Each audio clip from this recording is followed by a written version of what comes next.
Sapulete tegaskan Sekot adalah pelayan birokrasi, bukan komandan ASN.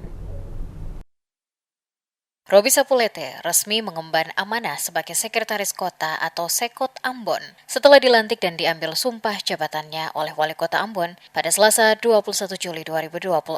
Mengawali tugas barunya, Sapulete menegaskan bahwa jabatan Sekot bukanlah posisi untuk menjadi komandan birokrasi, melainkan sebagai pelayan yang bertugas mengkoordinasikan pemerintahan, melayani aparatur sipil negara atau ASN, serta memastikan pelayanan kepada masyarakat berjalan optimal. Sapulete mengatakan jabatan yang dipercayakan kepadanya merupakan amanah sekaligus anugerah dari Tuhan yang harus dijalankan dengan penuh tanggung jawab, dedikasi, dan integritas. Ia menegaskan seorang Sekot bukanlah sosok yang harus ditakuti atau merasa paling berkuasa dalam birokrasi. Sebaliknya, Sekot harus mampu menjadi penggerak organisasi, membangun koordinasi antar perangkat daerah, serta memberikan pelayanan terbaik bagi ASN maupun masyarakat.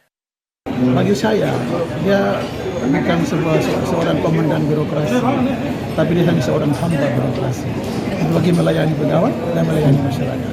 Tujuannya satu, tujuan daripada visi-misi wali kota itu terwujud, pelayanan kepada masyarakat lebih dipermudah dan masyarakat dilayani dengan tingkat kepuasan supaya mereka puas dalam pelayanan. Menurut Sapulete, keberhasilan seorang Sekot tidak diukur dari besarnya kewenangan yang dimiliki, tetapi dari kemampuan menghadirkan birokrasi yang profesional, responsif, dan mampu menjawab kebutuhan masyarakat. Karena itu, ia berkomitmen mendukung penuh visi dan misi Wali Kota Ambon melalui penguatan tata kelola pemerintahan yang efektif, peningkatan disiplin aparatur, serta percepatan pelayanan publik agar masyarakat dapat memperoleh layanan yang lebih mudah, cepat, dan berkualitas. Ia juga mengajak seluruh ASN di lingkungan pemerintah Kota Ambon untuk memperkuat semangat kolaborasi, menjaga kekompakan, dan bekerja secara profesional demi mewujudkan pemerintahan yang bersih, akuntabel, dan berorientasi pada kepentingan masyarakat.